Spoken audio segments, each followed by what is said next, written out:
Hi, I'm Pat Kelly. Okay, in this problem, here's the f of x that they give us, e raised to the x squared over 2 power. And the directions ask us to find the Maclaurin series for that. Now they actually even tell us in the directions to use your list of elementary series that you would have seen in this lesson.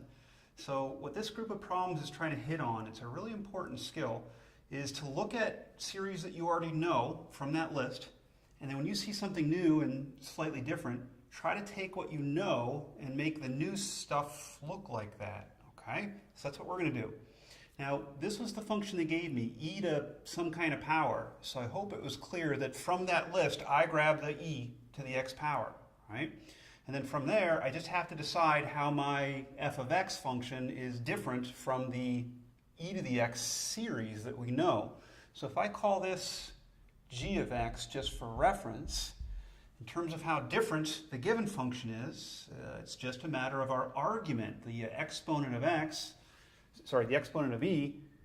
We're looking for g of x squared over 2, okay? So that's going to equal e raised to the x squared over 2 power, which is what they're asking me to actually find. And what that equals as a series is all of this. So I'll say equals, and I'm just running down the line and plugging an x squared over 2 in wherever I see an x. So 1 plus x squared over 2 plus, okay, I'm sure you can follow this, but I'm going to write a little bit of a pattern.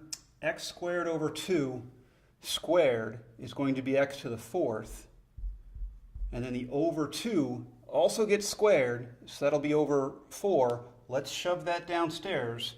And I said the word pattern because instead of writing a 4, I'm going to write 2 to the 2 power times the 2 factorial that was still there.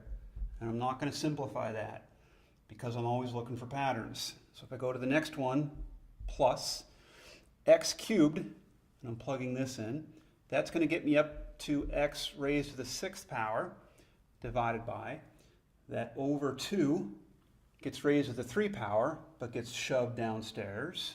So it'll be 2 to the 3 power times 3 factorial. That's still there. Okay. And plus dot, dot, dot.